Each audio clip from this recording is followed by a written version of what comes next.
Tangisan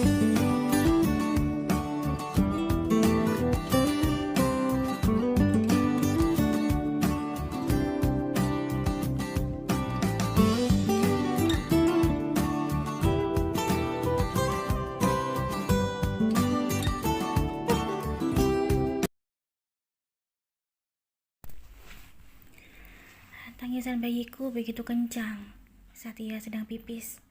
Tubuhnya membulat, seolah menahan rasa sakit. Aku mencoba membuka popoknya dan melihat volume air seninya. Popoknya ternyata masih kering dan tak ada bekas pipis sedikit pun.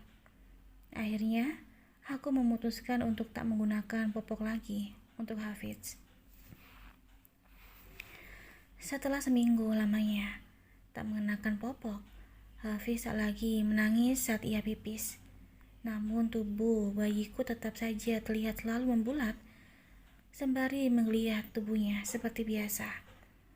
Ibu mertuaku pun memeriksa dan melihat keadaan daerah kemaluan cucunya.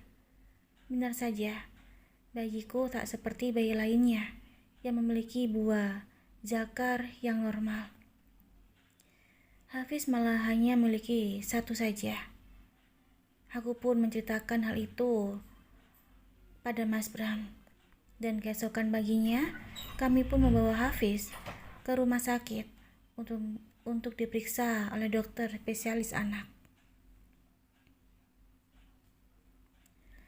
Dokter pun memutuskan agar Hafiz segera dioperasi, dikarenakan Hafiz memiliki lubang kencing yang sangat kecil dan tak normal. Untuk membuat saluran kencingnya membesar, maka harus segera dioperasi agar tak membahayakan bayi ketika pipis. Kasihan sekali bayiku. Di usianya yang masih 10 hari, Hafiz harus terpaksa menjalani operasi. Aku begitu khawatir, karena ini pertama kalinya aku menghadapi seorang bayi yang kendalanya sakit seperti ini. Sungguh, aku tak berani mendampingi anakku saat dokter mulai menusuk kelamin anakku dengan alat khusus. Aku benar-benar tak tega melihatnya kesakitan. Air mataku dari tadi tumpah ruah. Ada saja rasa sakit yang dia rasakan bisa dipindahkan, maka aku akan tetap sangat siap menerimanya. Asalkan bayiku tetap baik-baik saja. Beruntung Mas Bram adalah papi yang selalu sigap dalam kondisi apapun. Tangisnya pecah sampai terdengar keluar ruangan. Sekitar 2 menit akhirnya selesai juga. Dengan cepat ku ambil Hafiz dengan gendong Mas Bram dari langsung kususui. Hafiz pun langsung tertidur nyaman tanpa menangis lagi. Tak memakan waktu lama, sekitar 3 hari, bayiku sudah sembuh dan air pipisnya pun keluar dengan lancar.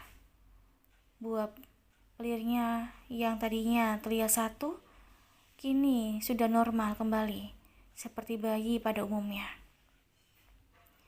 Anak pertamaku, Ayah, rencananya hari ini ia akan pulang dari pondok pesantren.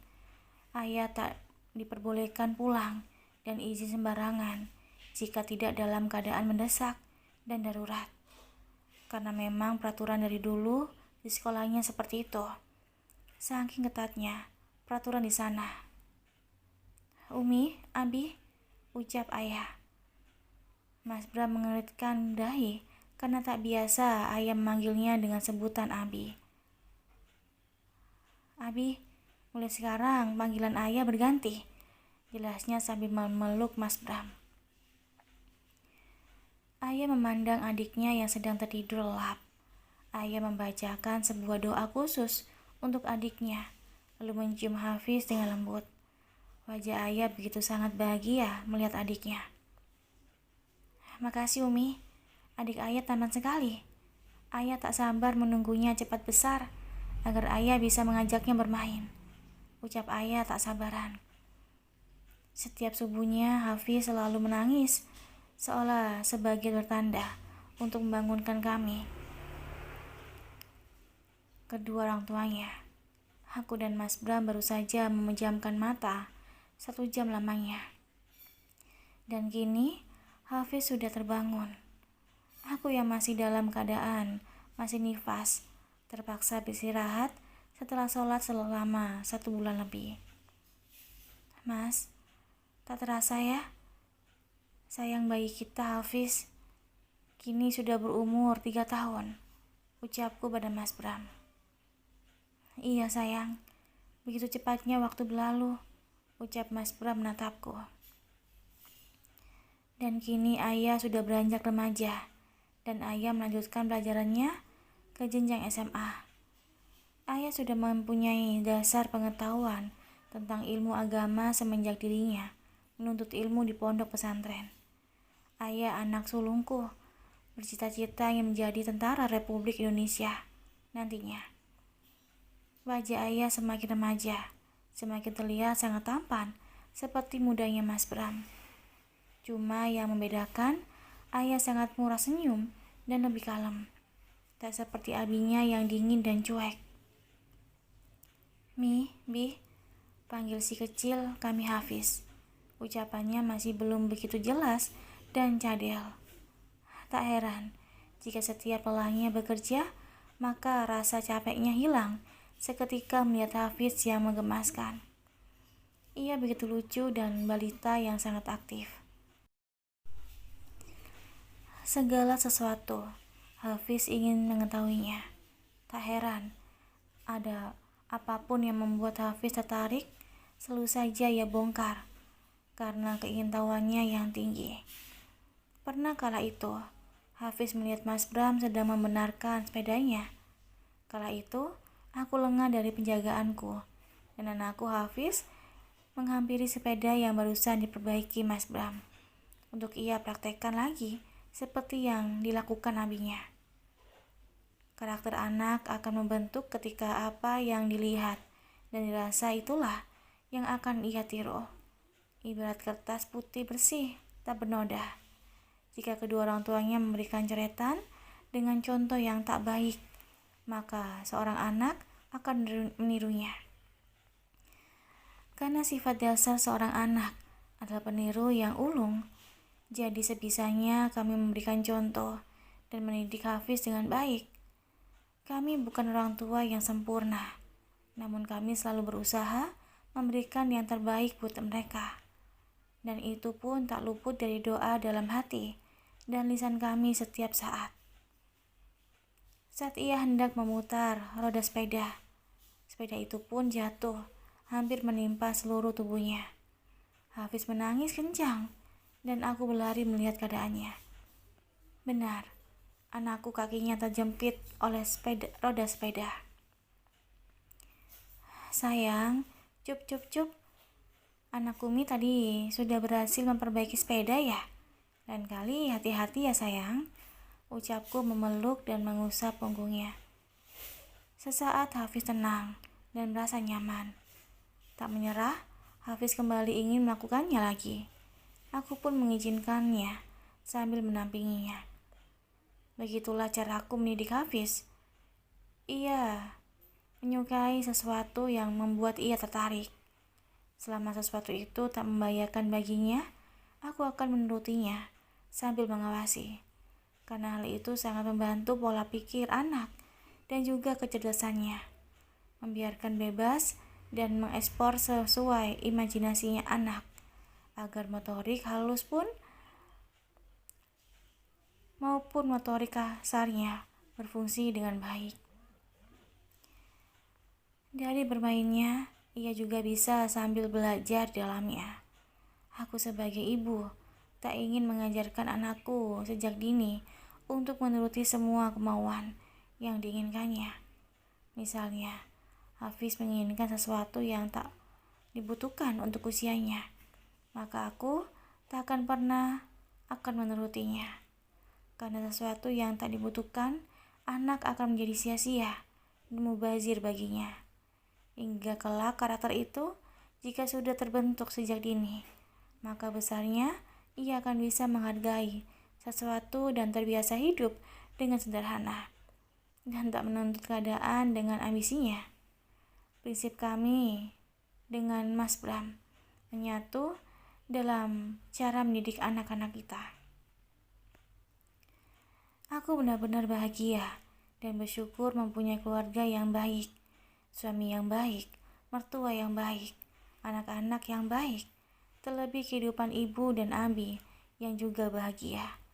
Saudara-saudaraku Fadil dan Bang Imran tetap menjaga ibu, meski Bang Imran saat ini selalu merindui anaknya, Rizka dan Rizky. Setiap 4 kali seminggu, aku dan Mas Bram mengajak kedua anak kita bersilaturahmi kepada keluarga. Apalagi ibuku saat ini sudah sangat renta. Bang Imran pun terpaksa berhenti bekerja demi menjaga ibu setiap saat. Dan Abi membuatkan Bang Imran sebuah toko sembako di depan rumah. Selain bisa menjaga ibu, Bang Imran juga berpenghasilan. Begitulah sifat lelaki, bertanggung jawab. Walau uang saatlah cukup dariku dan Fadil, namun Bang Imran tak mau berpangku tangan dan gengsi jika tak bekerja. Sementara abangku, Farid, tinggal 3 bulan lagi akan segera bebas. Beliau sudah tak sabar ingin berjumpa dengan keluarganya. Namun sayang, keberadaan Fiona sampai saat ini tak aku tahu kemana Mbak Sally membawanya pergi. Kasihan sekali nasib Bang Farid, anaknya Fiona dan anaknya yang dikandung oleh Ernie. Kami tak tahu kabarnya. Dulu aku pernah berusaha mencari keberadaan Ernie, menanyakan alamatnya pada orang yang membeli rumahnya di Bogor. Namun sayang, orang yang membeli rumah Ernie tak tahu menahu tentang tempat tinggal Ernie. Aku pun mencoba mencari alamat Ernie di file para pekerja toko mebel. Nihil juga, karena semua berkas Ernie sudah hilang. Akhirnya, Farid bisa bernafas dengan lega, karena hukumannya sudah berakhir dan Farid mendapatkan remisi dari lapas berkat perubahan berkelakuan baiknya ditunjukkan selama ia di lapas. Orang yang pertama ingin ia temui adalah ibunya. Farid pun menaiki ojek menuju rumah ibunya. Ia sengaja tak menghubungi Riana untuk menjemputnya, karena selain memberi kejutan, Farid juga tak ingin merepotkan adiknya. Dari gerbang rumah ibunya, Farid tak kuasa lagi menahan air matanya. Keadaan rumah ibunya terasa sangat sepi, karena sudah menunjukkan pukul 10 malam. Farid menoleh ke kiri dan melihat sebuah bangunan toko besar dengan nama toko Mak Dijah. Farid tersenyum bangga. Tok tok tok. Assalamualaikum, ucap Farid dengan pelan. Tak lama, Fadil membukakan pintu untuk Farid. Bang Farid, ucap Fadil, langsung memeluk Farid dan menangis. Mendengar tangisan mereka, Imran dan ibunya Farid pun keluar dari kamarnya. Farid anakku, kamu sudah bebas nak, ucap Budija menangis haru. Setelah melepas kerinduan, mereka pun beristirahat untuk tidur. Dan keesokan paginya, seperti biasa, Imran membuka tokonya dan Farid juga membantu Imran untuk berjualan. Pukul 5 sore, toko pun ditutup dan rencananya Farid akan berjalan kaki menuju rumahnya. Sampai di depan rumah yang menjadi kenangannya dulu bersama anak dan istrinya, kini sudah ditempati penghuni baru. Tak terasa Farid menitikkan air mata. Ia berjalan lagi, melanjutkan perjalanan menuju rumah Riana. Lagi-lagi Farid melintasi rumah yang dibeli dulu untuk Ernie. Sesaat Farid menghentikan langkahnya, lalu duduk di sebuah bangku. Farid menangisi, sesekukan untuk menangisi nasibnya. Keluarganya hancur berantakan. Belum lagi ia sangat melindungi Fiona dan anak yang dikandung oleh Ernie. Setelah tenang, Farid pun kembali menuju rumahnya dulu bersama Sally dan mencoba menanyakan kepada tetangganya dulu di mana keberadaan Sally. Kira-kira ibu tahu di mana Sally pergi? Tanyaku pada salah satu tetanggaku dulu. Beberapa tahun yang lalu saya pernah bertemu dengan mertuamu, Farid. Katanya sih, ibu mertuamu itu tinggal di rumah saudaranya. Cuman saya tak sampai detail menanyakan di mana. Terang tetangga Farid. Makasih ya Bu, ucap Farid dan kembali pulang. Di dalam perjalanan, tiba-tiba ia kepikiran tentang saudaranya, ibu mertua, dulu yang bernama Mastar. Bagaimana tidak, dulu Mastar selalu dihina oleh ibu mertuanya, saat ia dulunya menjadi karyawan di perusahaan mertuanya. Farid pun menaiki angkot menuju rumahnya Mastar. Beruntung dulunya, bapak mertuanya sering mengajak Farid ke sana untuk mengantar baju bekas. Sampai di rumah Mastar, Farid pun mengetuk pintu. Namun rumah yang dulunya kumuh, kini sudah menjadi lebih baik dan ditempati oleh orang lain. Beruntung pemilik rumah itu memberikan Farid alamat baru tempat tinggalnya Mastar. Azan maghrib pun berkumandang. Farid menunda perjalanannya dan berhenti di sebuah masjid untuk menunaikan ibadah sholat maghrib.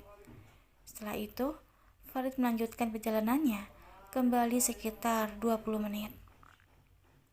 Permisi, apakah rumah ini rumahnya Pak Mastar? Tanya Farid pada seorang ibu yang berdaster kumuh. Saat ibu itu menoleh ke arah Farid, betapa terkejutnya ia melihat mertuanya berpenampilan seperti itu. Farid, ucap ibu mertua Farid langsung melepaskan sapu lidi di tangannya. Ibu mertua yang dulu rapi dan penampilan mbak ibu pejabat, kini berbanding terbalik. Beliau melihat seperti pembantu dan begitu lusuh. Ibu, ucap Farid tak percaya. Farid begitu sedih ketika gerbang pintu itu dibuka. Farid langsung memeluk mertuanya. Bagaimanapun juga, ibu mertuanya dulu adalah orang yang pertama menolongnya saat ia kesulitan dan terpuruk. Walaupun niat kedua mertuanya dulu memanfaatkannya, tapi setidaknya Farid pernah dibantu dan kedua mertuanya selalu memperlakukannya dengan baik. Kedua mertuanya pun bercerita tentang keadaannya panjang lebar dari awal sampai saat ini. Farid begitu sedih melihat dan mendengar cerita kedua mertuanya.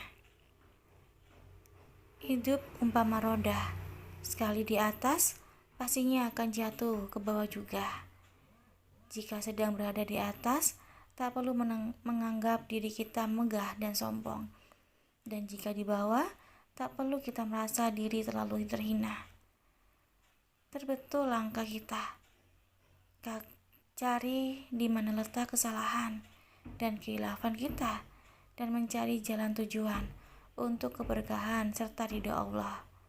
Betapapun kamu tinggi, ada kalanya kamu membumi.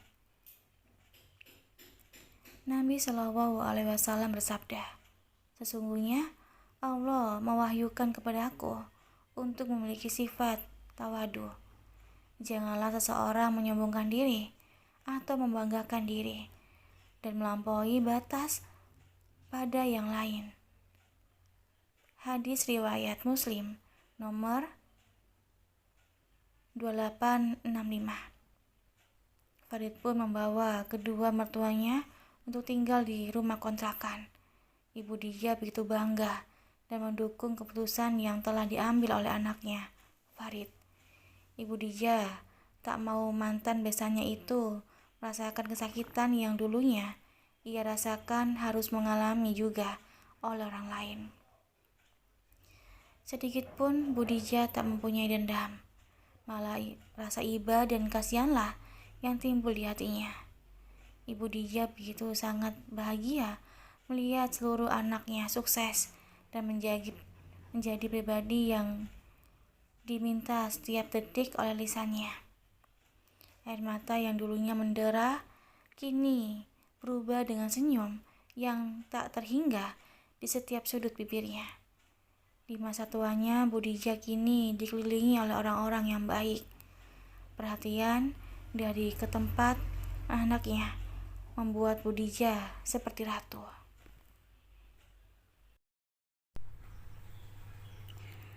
Sosok seorang anak perempuan yang meringkuk menangis di pojok dapur terlihat begitu memilukan. Bagaimana tidak? Ia baru saja dimarahi oleh kakaknya, Rahman, karena telah menumpahkan kuah ikan yang baru saja masak oleh ibunya. Dialah Riana kecil yang begitu aktif dan selalu membuat salah. Riana adalah anak Erni, istri sirinya Farid. Erni begitu terobsesi memberikan nama Riana untuk anak perempuannya dikarenakan dulunya Erni begitu mengagumi sosok temannya Riana, sekaligus adik iparnya. Nama Riana adalah sebuah doa Erni agar kelak Riana kecil bisa meniru suri toladan adik iparnya itu. Pernah kala itu, saat Riana berumur 5 tahun, ia bermain sendirian dengan korek api, lalu membakar sampah dedaunan kering hingga menimbulkan api yang besar. Alhasil, gudang di samping rumah panggungnya terbakar dan hangus seketika. Saat itu, Ibu Riana sedang membaringkan tubuhnya yang begitu letih seharian mengurus adiknya. Baru saja hendak memejamkan mata, tiba-tiba suara para tetangga berteriak, "Api! Api! Api!" Erni pun bangkit dan segera berlari ke belakang rumah. Tubuhnya seketika gemetar melihat api yang berkobar. Para tetangga dengan sigap mengambil wadah apa saja untuk menyiramkan ke api tersebut. Tak lama api pun padam. Sementara Riana dimarahi oleh semua orang dan terus menyalahkan perbuatan nakalnya. "Dasar anak nakal, untuk saja apinya cepat padam. Kalau tidak, bisa hangus semua rumah penduduk desa ini. Awas ya, kalau berani main api lagi, akan aku masukkan kamu ke dalam api itu supaya mampus," ucap salah satu tetangga Erni yang sangat kesal dan emosi. "Hei Erni, kamu jaga anakmu baik-baik, jangan sampai merugikan orang lain," cerca tetangga lainnya. Erni sebenarnya sudah sangat emosi dan menunggu para tetangganya pulang. "Masuk," teriak Erni memanggil Riana yang duduk meringkuk karena dihajar semua orang. "Dasar anak nakal, ibu kan sudah bilang, mainnya jangan di luar," ucap Erni sambil memukuli kaki Riana dengan tongkat sapu ijuk. Erni benar-benar stres menghadapi Riana yang selalu berulah. Belum lagi saat ini ia sedang menyusui adiknya yang masih berumur 5 bulan. Dan itu sangat berpengaruh pada mental Erni yang sangat sensitif. Suami Erni yang bekerja keras menghabiskan waktunya kebanyakan di luar rumah untuk mencari nafkah. Saat pulang ke rumah pun, suami Erni bersikap cuek dengan keadaan rumah tangganya. Suami Erni tak pandai untuk menunjukkan rasa sayangnya dan terlalu kaku, hingga Erni merasa jika suaminya tersebut tak punya perhatian sama sekali. Tak mudah memang menjadi seorang ibu mengurus segala sesuatu sendiri, dari mengurus rumah tangga hingga mengurus anak. Seorang istri butuh dukungan lebih dari pendampingnya untuk meringankan bebannya. Hampir setiap harinya, Riana selalu berulah. Kadang adiknya, Tia, yang masih bayi baru saja ditidurin kan oleh Erni. Riana datang mengganggunya dan membuat adiknya menangis. "Riana!" teriak Erni kesal. Cucian yang tadinya hampir selesai malah terbengkalai gara-gara bayinya menangis. Erni pun meninggalkan cuciannya dan kembali menyusui Tia hingga terlelap lagi. "Jangan ganggu adik lagi, mengerti?" bentak Erni kesal pada Riana. Riana hanya mengangguk. Tiba-tiba mata Riana tertuju pada benda yang begitu membuatnya tertarik. Benda itu tak lain adalah roda meja televisi di rumahnya. Riana keasikan mendorong meja televisi itu hingga kabel televisi yang sudah tercolok pun terputus dan mengakibatkan letusan api kecil memercik di colokan. Suara letusan kecil itu terdengar di telinga Ernie. Beruntung Riana tak tersengat aliran listrik. "Riana, astagfirullah!" teriak Ernie sambil mencubit keras kaki anaknya karena sudah tak mampu lagi mengendalikan dirinya. Kesabaran Ernie benar-benar di ujung tanduk menghadapi anaknya yang hiperaktif. Agar tak berulah lagi, Riana pun diikat kakinya di tiang rumah panggung miliknya. Ernie sungguh tak punya pilihan lain selain memperlakukan Riana seperti itu. Ia tak tahu cara menghadapi anaknya yang sangat nakal. Jika ia turut mengawasi Riana setiap saat, maka pekerjaan rumahnya akan terbengkalai. Ia menggunakan kesempatan membereskan semuanya saat bayi tianya tertidur. Rumah panggung sederhana dan segala apapun dikerjakan secara manual. Dan itu membuat Ernie sangat kewalahan. Dulu, uang hasil penjualan rumahnya di Bogor setelah dipinjam oleh pamannya dan sampai saat ini belum dikembalikan. Padahal Ernie sudah punya niat untuk hasil uang penjualan itu membuka warung makan di desanya dan sebagian lagi digunakan untuk membeli sepetak sawah. Mungkin uang itu bukanlah rezeki karena Ernie mendapatkan uang itu dari hasil yang tak halal. Bagaimana tidak? Rumah itu dulunya dibeli oleh Farid saat ia berpacaran. Dan uang yang digunakan oleh Farid adalah harta dari Sherly, istri saya. Ernie menangis sesegukan meratapi nasibnya. Ia berubah drastis dari pulang dari Bogor dan mencoba mendengarkan nasihat dari iparnya Riana. Karena ingin berbakti, Ernie pun mau dijodohkan dengan lelaki pilihan pamannya. Mengingat Ernie dulunya adalah anak yang sangat membangkang hingga usia ibunya berakhir. Ernie tak sempat minta maaf. Untuk menebus kesalahannya, Ernie menganggap paman dan bibinya seperti kedua orang tuanya sendiri. Dan ternyata pilihan bibi dan pamannya tidak membuat Ernie bahagia. Namun Ernie tetap bertahan demi ketiga anaknya. Laki-laki itu adalah seorang duda beranak satu, yang anaknya bernama Rahman. Ernie memutuskan untuk menikah dan menerima perjodohan itu karena sudah tak kuat mendengar bulian dan mulut pedas para tetangga. Mereka mengira Ernie adalah wanita nakal yang menjajakan tubuhnya untuk semua lelaki yang mau memakai jasa haramnya. Akibat tertekan, usai melahirkan dan mengakhiri masa nifas, akhirnya Ernie pun menikah dengan suaminya sekarang yang bernama Burhan. Tak mudah memang bagi Ernie untuk beradaptasi dengan anak tirinya Rahman. Namun, lama-kelamaan Ernie begitu dekat dengan Rahman dan menyayangi Rahman seperti anaknya sendiri. Usai mencuci pakaian, Ernie pun kembali naik ke atas rumah panggungnya. Dilihatnya Riana yang sudah tertidur pulas dalam keadaan kakinya diikat.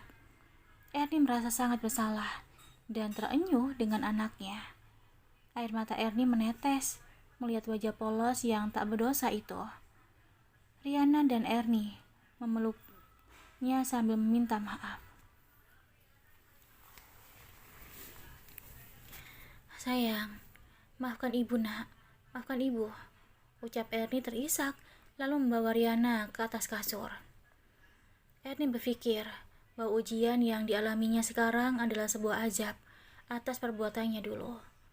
Ernie menghela nafas panjang berulang-ulang kali, beristighfar dalam hati. Ernie yang dulunya montok dan bohai, kini kurus kering tak terawat. Jika dulu wajahnya sering dibersihkan make up, tapi tak untuk saat ini. Menyisir rambut saja adalah hal yang beruntung baginya.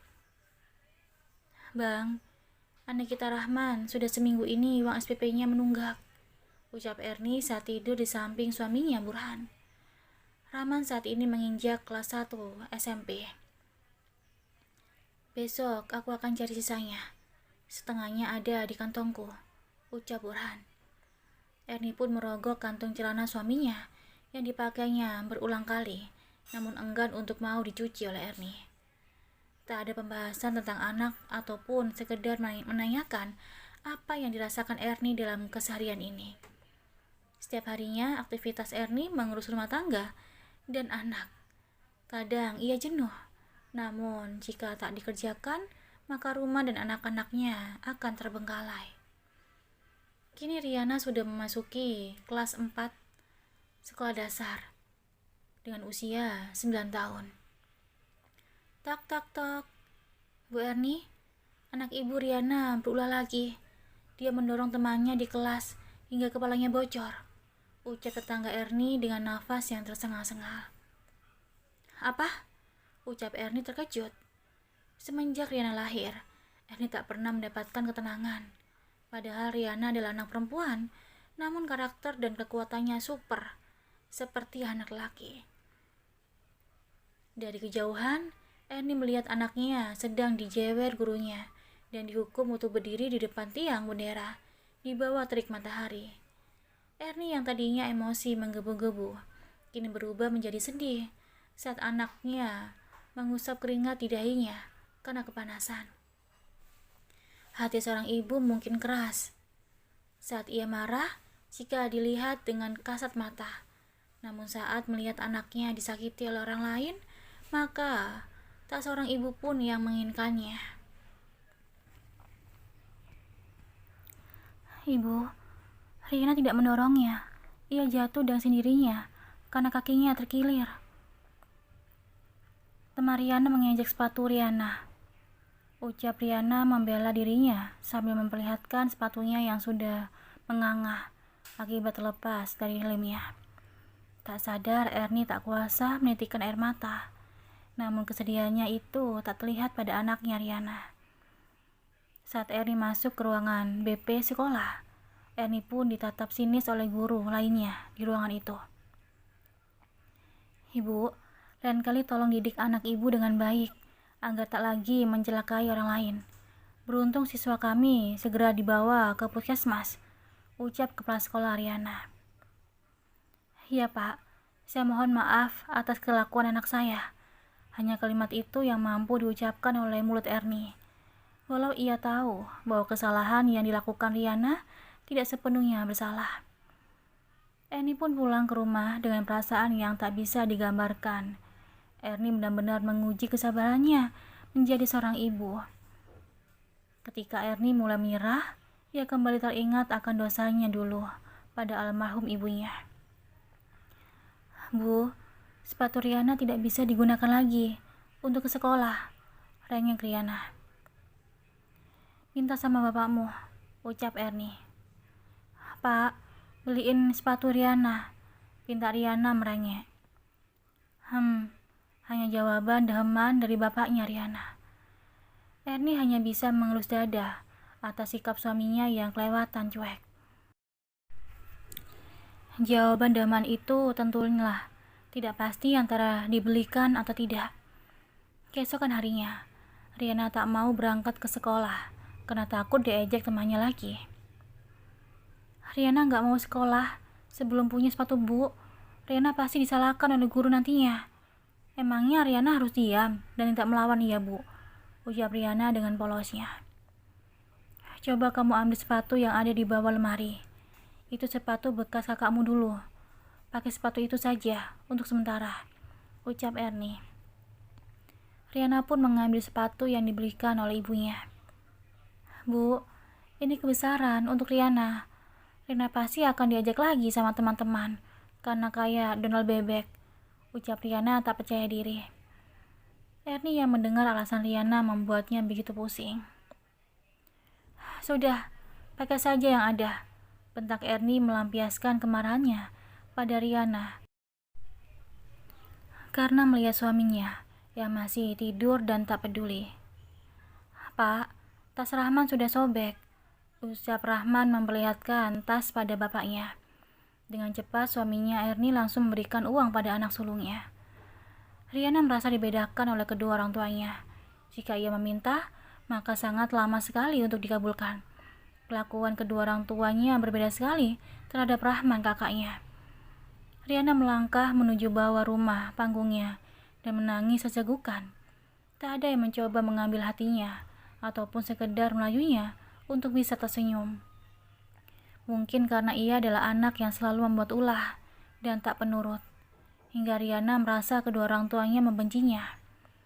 Di bawah rumah panggung itulah tempat favoritnya saat ia mengalami kesedihan. Kadang ia sampai tertidur di tanah karena menangis. Ernie yang sibuk mengurus Tia, jadi kasih sayangnya terbagi dan tak fokus untuk Riana. Terima kasih udah dengerin audio di Eva Family. Jangan lupa like, komen, share, dan juga subscribe ya. Aku tunggu. Terima kasih.